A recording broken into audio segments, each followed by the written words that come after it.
தினம் சிறகடிக்கும் ஆசை சீரியலில் பார்த்தீங்கன்னா ஸ்ருதியின் வீட்டிற்கு விஜயா செல்கிறார்.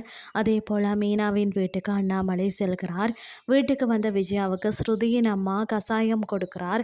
ஆனாலும் இது எனக்கு குடித்து பழக்கம் இல்லை என்று விஜயா சொல்கிறார். ஆனாலும் இதுதான் உடம்புக்கு நல்லது, குடியுங்கள் என்று சுதா சொல்ல ஒரு கணம் மீனா போட்டு தந்த டீயை நினைச்சு வருந்துகிறார் விஜயா. அதன் பிறகு அதை குடிக்க முடியாமல் கீழே கொட்டி விடுகிறார். மறுபக்கம் ஸ்டோரூமுக்கு சென்ற மனோஜ் அங்கு தங்குவதற்கு எல்லாவற்றையும் ரெடி பண்ண சந்தோஷியிடம் சொல்கிறார். அவரும் புதிய பெட்டெல்லாம் வாங்கி வருகிறார். அதோடு எலி பொரியும் வாங்கி வருகிறார்.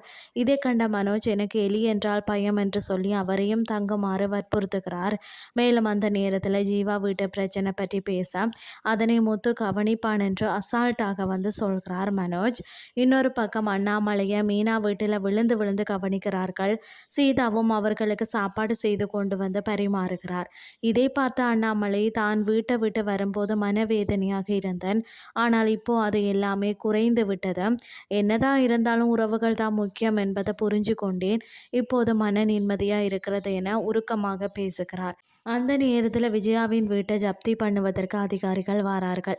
அவர்களோடு சிந்தாமணியும் அண்ணாமலையின் குடும்பம் நடுத்தருவில் அழுது புலம்புவதை பார்க்க வருகிறார்.